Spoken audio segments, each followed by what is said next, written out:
j'y vais. Que pensez-vous du dispositif de la Force des Docs ? Moi, je pense que c'est très bien que vous soyez venus et qu'on puisse leur montrer les documentaires de manière gratuite, puisque nos élèves, souvent, ils sont issus de classes populaires ou des gens qui ont beaucoup d'argent. En plus, ils sont confrontés souvent aux réseaux sociaux, à certaines plateformes qui sont, comment je pourrais vous dire, uniformes et monocordes. Voilà. Après, pour ma matière, c'est la GGSP, c'est-à-dire l'histoire, la géographie, les sciences politiques et la géopolitique.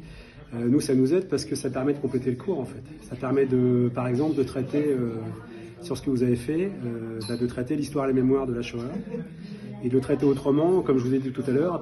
Moi, ce que j'appelle la petite histoire, c'est péjoratif, mais ça me paraît très important de travailler sur le témoignage et le témoin, dans le cadre de l'histoire, pour montrer que le témoin est indispensable à l'histoire, mais que l'historien doit faire le travail derrière, sur le témoignage, comme vous nous l'avez dit, en fait.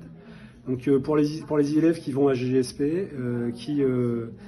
chez qui on développe un esprit critique. Moi, je pense que le documentaire, il leur apporte quelque chose, ils voient quelque chose de subjectif. Et après, on peut traiter le documentaire de différentes manières en le confrontant à l'histoire et aux historiens, en fait. Et ça nous permet, en fait, de leur montrer que tout est multidimensionnel. Il n'y a pas une seule dimension, en fait, dans les choses. Et donc, c'est le mot que j'emploie souvent avec eux, c'est le mot cependant, en fait. Voilà.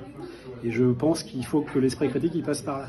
Après, on peut avoir les idées politiques, mais s'il n'y a pas de cependant, et je pense que vous comprenez ce que je veux dire, s'il n'y a pas de cependant, c'est extrêmement dangereux, en fait. Voilà. Merci beaucoup.